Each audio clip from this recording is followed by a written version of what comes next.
Hello dear student. आज हम चर्चाएं करेंगे कक्षा 11वीं में एक हिंदी अर्धवार्षिक परीक्षा में क्या पढ़ें, कितना पढ़ें, कैसे पढ़ें, यानी कम पढ़ करके भी ज़्यादा अंक कैसे लेके आए हम। ये सबसे बड़ा महत्वपूर्ण टॉपिक बनता है और आज हम इसी टॉपिक के बारे में डिस्कशन करने वाले हैं। तो देखते हैं पहले कि पेपर का पैटर्न क्या होगा, पेपर में हमें क्या क्या पढ़ना चाहिए, कैसे पढ़ना चाहिए, किस हिसाब से पढ़ना चाहिए, ये सारी चीज़ें आपको पता होनी चाहिए। तो आज अभी हम डिस्कशन करने वाले हैं, तो चलिए डिस्कशन करते हैं। इस वीडियो को आप जरूर एक दूसरे को शेयर कीजिएगा ताकि सभी को जानकारी हो सके। चलिए हम डिस्कशन कर ही लेते हैं। देखिए सबसे पहले तो ये पता होना चाहिए कि हमारा पेपर आता कितने नंबर है। मैं एमपी बोर्ड पैटर्न की बात कर रहा हूँ, एमपी बोर्ड।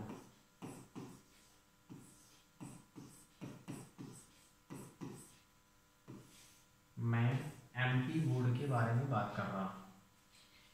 किसके बारे में बात कर रहा हूँ? 11th हिंदी।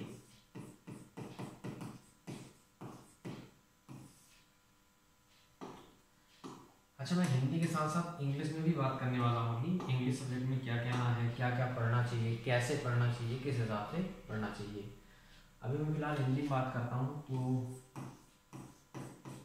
अच्छा, 11th हिंदी का और 12th हिंदी का सेम पैटर्न है ना, इससे कोई फर्क नहीं पड़ता है। सेम पैटर्न उसी हिसाब से क्वेश्चन पूछे जाते हैं। देखिए टोटल आना है 80 नंबर का पेपर होगा, 20 अंक का प्रोजेक्ट मिलेगा।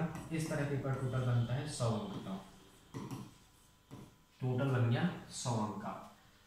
अच्छा, ये जो 20 अंक हैं वो टीचर पर निर्भर करते हैं कि आपको कितने नंबर दे रहे हैं। आपका कार्य व्यवहार क्या है, प्रोजेक्ट लिखने में कार्य व्यवहार की सारी चीज़ें देखी जाती हैं, लिखावट देखा जाता है, कार्य व्यवहार, उपस्थिति, सभी चीज़ें लगभग मेरे हिसाब से देखी जाती हैं। उसी हिसाब से आप इस 20 नंबर के पात्र होते हैं। एक चीज़ मैं बता देता हूँ कि इन दोनों में से दोनों में पास होना अनिवार्य है। 80 में से आपको 28 अंक लाना होता है पास होने के लिए, और 20 में से मिनिमम आपको 6 अंक चाहिए पास होने के लिए। ठीक, मिनिमम आपके पास 6 अंक होना ही चाहिए पास होने के लिए। तो अगर आप जब दोनों में पास होंगे तब आप पास माने जाएंगे। अगर मान लीजिए सपोज दैट आप किसी सब्जेक्ट में फेल हैं, मतलब सॉरी सब्जेक्ट नहीं कहेंगे, हिंदी में आप इन दोनों में से किसी में भी फेल हैं तो आप फेल ही माने जाएंगे, है ना। 100 से नंबर काउंटिंग नहीं होता है। अब हम बात करते हैं कि क्या क्या पूछा जाएगा। तो बेटा ओबीजे जो है वो आना है आपका 32 अंक का। कितने अंक का आएगा? 32 अंक का। 2 अंक के क्वेश्चन जो है वो आएंगे 10, तो इसका मतलब 10 दूनी 20 अंक का, ये हुआ। 3 अंक के क्वेश्चन आएंगे 4। कितने क्वेश्चन आएंगे? 4। तो 4 3 12 अंक, ये हुआ। और 4 अंक के 4 ही क्वेश्चन आएंगे, तो 4 को 16 अंक, ये हुआ। और समस्त को अगर हम जोड़ देते हैं तो 80 अंक हमारे पास निकल के आ जाता है। इस पेपर को 3 घंटे में लिखना होगा, मतलब 180 मिनट हमारे पास होते हैं।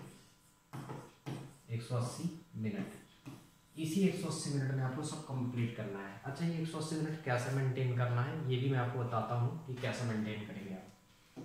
फिलहाल अभी हम डिस्कशन कर रहे हैं कि आना क्या क्या है।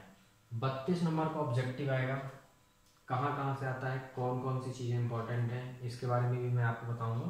पर फिलहाल अगर आपके पास परीक्षा बोध अध्ययन दिनदर्शिका जो भी है आप उससे कंप्लीट कर सकते हैं। पूरा लगभग आप पढ़िए, रिवीजन करिए और कोशिश करिए कि 40 से 50 ऑब्जेक्टिव आप प्रत्येक दिन पढ़िए। भले आप भूल जाना है पर आप लगातार पढ़िए ताकि आपसे बार बार पढ़ते पढ़ते याद हो जाएगा। 2 नंबर के 10 क्वेश्चन आने हैं। कौन कौन से क्वेश्चन इंपॉर्टेंट हैं इसके बारे में हम डिस्कशन करेंगे। 2 अंक के क्वेश्चन, 3 और 4 अंक के कौन कौन से आने हैं इसके बारे में अभी हम डिस्कशन किए ले रहे हैं कि 4 अंक के लिए क्या पढ़ लें और 3 अंक के लिए हम क्या पढ़ लें। देखिए कितना आसान बनेगा ये आपके लिए। देखिए अब हम बात करते हैं कि 4 अंक में क्या क्या पूछा जा सकता है। तो 4 अंक में पूछा जा सकता है, पूछा ही जाएगा 4 अंक, कुछ पैटर्न आप ऐसा बनाइए कि 4 अंक के 4 क्वेश्चन, तो हम कुछ ऐसा बना लेते हैं। 4 क्वेश्चन बनेंगे, तो पहला, दूसरा, तीसरा, चौथा, कुछ भी आप कर लीजिए, इससे कोई फर्क नहीं पड़ता। मतलब ये मैंने नंबरिंग टेम्परेरी कर दिया ऐसे कि 4 क्वेश्चन बनेंगे। तो 4 अंक के 4 क्वेश्चन कौन कौन से आते हैं, तो आपको मैं बता देता हूँ कि पहले तो आपके पास अगर हम बात करें तो आएगा संदर्भ, प्रश्न, व्याख्या, मैंने शॉर्ट में लिखा। कहाँ से रहेगा, गद्य खंड का रहेगा एक और रहेगा संदर्भ, प्रश्न, व्याख्या, कहाँ से रहेगा, तो एक रहेगा पद्य खंड से। ठीक, अच्छा गद्य खंड क्या है, आपकी हिंदी की किताबें जो होंगी, ठीक है, हिंदी किताब में आरोह भाग 1 में जिसमें कहानी, नाटक, एकांकी वगैरह होगा वो गद्य खंड है। जिसमें कविता रहती है वो पद्य खंड है। वहाँ से एक संदर्भ, प्रसंग, व्याख्या आपसे पूछा जाता है। वैसे आपको जानकारी होगी लगभग क्योंकि आप 11th में पहुँच गए हैं और संदर्भ, प्रसंग, व्याख्या के बारे में आप 9th 10th में ही जान जाते हैं। अच्छा, फिर उसके बाद ये तो हो गया। एक आता है बेटा आपके पास आवेदन पत्र। क्या आता है, आवेदन पत्र। और एक आता है आपके पास निबंध, ये आता है। और रूपरेखा सहित आता है, रूपरेखा सहित। इन समस्त क्वेश्चन के आंसर्स को आपको लिखना होगा 120 शब्दों में। कितने शब्दों में, 120 शब्दों में आपको लिखना होगा। अब देखिए, अच्छा पता है सबसे बड़ी चीज क्या होती है कि बच्चे अपने आप को हिंदी में सर्वश्रेष्ठ समझते हैं कि हम हिंदी की बिल्कुल ज्ञाता है, हम पढ़ेंगे नहीं और वहीं पे जाके हम पूरा लिखाएंगे। ऐसा करना ये आपकी बहुत बड़ी भूल होगी, ऐसा आप बिल्कुल मत सोचिए। आप आवेदन पत्र देखिए, कुछ आवेदन पत्र देखिए, टीचरों से संपर्क करिए, पूछिए उनसे कौन कौन से उनकी दृष्टि से इंपॉर्टेंट है। बाकी मैं आपको बताऊंगा कि कौन कौन से इंपॉर्टेंट हैं। आप निबंध लिखना है, जैसे मान लीजिए सपोज दैट 120 शब्द में आपको लिखना ही है, 120 शब्द में इनके आंसर्स लिखने हैं। इनको आप पढ़ के मेंटेन करिए कि 120 शब्द में लिख पा रहे हैं कि नहीं लिख पा रहे हैं। निबंध वगैरह बच्चे कभी पढ़ते ही नहीं है, पढ़ना ही नहीं चाहते हैं। वो अपने आप को बताया ना, परफेक्ट मानते हैं कि हम बिल्कुल ज्ञाता है हिंदी के। ऐसा नहीं है। लिखने का तरीका वहाँ पे गलत कर देते हैं आप। लिखने का तरीका क्या होना चाहिए, जैसे मैं बात करता हूँ निबंध के बारे में। सपोज दैट आप लिख रहे हैं कंप्यूटर के बारे में, क्योंकि आज का युग कंप्यूटर का है, तो अगर हम बात करते हैं कि आ गया कि कंप्यूटर युग के बारे में आपको लिखना है, कंप्यूटर के बारे में। ठीक, तो आप सोचिए पहले नंबर में आप क्या बनाएंगे, प्रस्तावना, रूपरेखा तैयार करिए, प्रस्तावना। फिर दूसरे में कंप्यूटर तैयार होगा, कंप्यूटर क्या है। फिर तैयार हो सकता है कंप्यूटर का आविष्कार, कंप्यूटर का आविष्कार। फिर आपका तैयार हो सकता है कंप्यूटर का आविष्कार व इतिहास, इसी में आ जाएगा। और कंप्यूटर के प्रकार,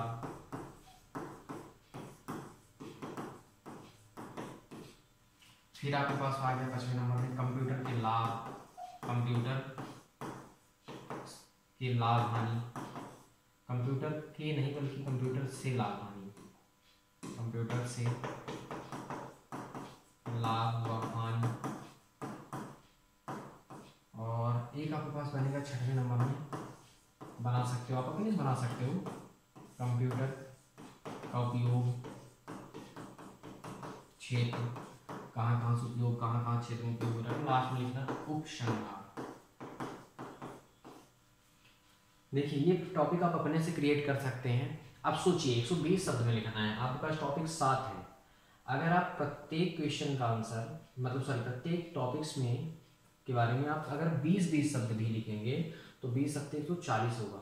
बहुत ही कम शब्द में आप जितना सुटेबल हो सकता है उस हिसाब से लिखिए, ताकि टीचर आपको नंबर दें। क्योंकि आप उटपटांग लिखते हैं इसलिए टीचर आपको नंबर नहीं देते हैं।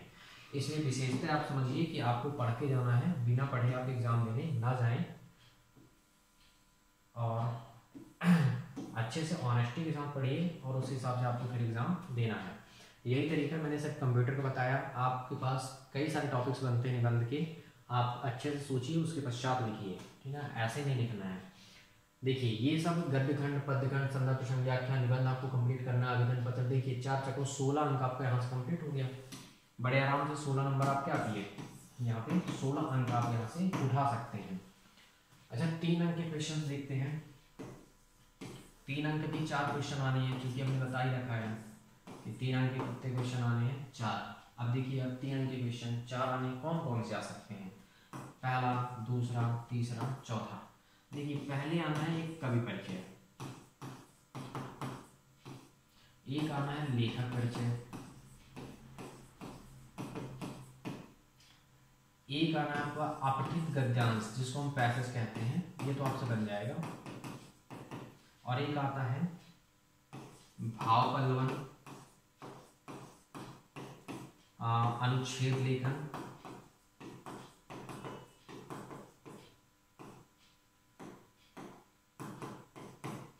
विज्ञापन लेखन। ऐसे करके पूछता है, वो बनाता है समस्त टॉपिकों को।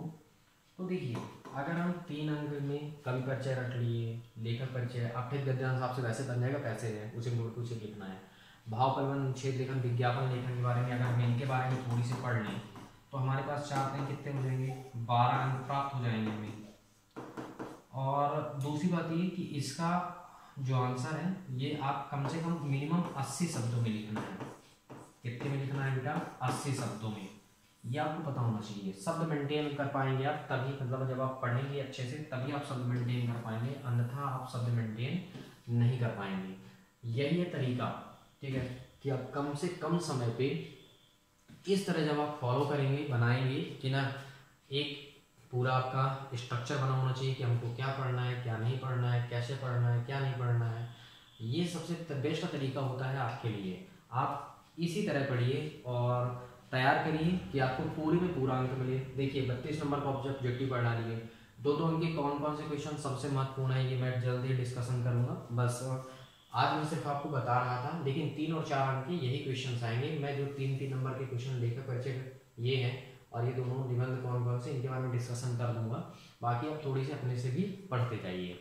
यही तरीका है एग्जाम में। अच्छा, एग्जाम में लिखने का भी कुछ तरीका होता है। कुछ बच्चे बहुत ही उटपटांग तरीके से लिखते हैं, कुछ बच्चे क्वेश्चन ही लिख देते हैं। नहीं, ऐसा नहीं करना है। देखिए, मान लेते हैं सपोज दैट हमारे पास कॉपी है, तो यदि हमारे पास कॉपी है, अवेलेबल है, तो हमको लिखना कैसे है, क्या करना है।